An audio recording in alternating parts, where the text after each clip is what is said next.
Ito mga ka-idol, talagang eksakto. Naabutan ko nagluluto. Bagnet. Tapos, gandahan, habang kumakain kayo, bibigyan nyo sa serving kasi mainit pa talaga. Bagnet yan. Tapos, magaling sisig, diba?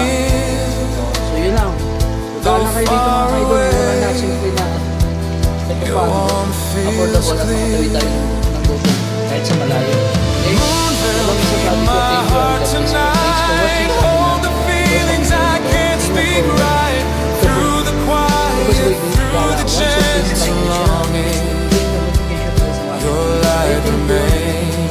thank you. Thanks for watching. Thank you and God bless.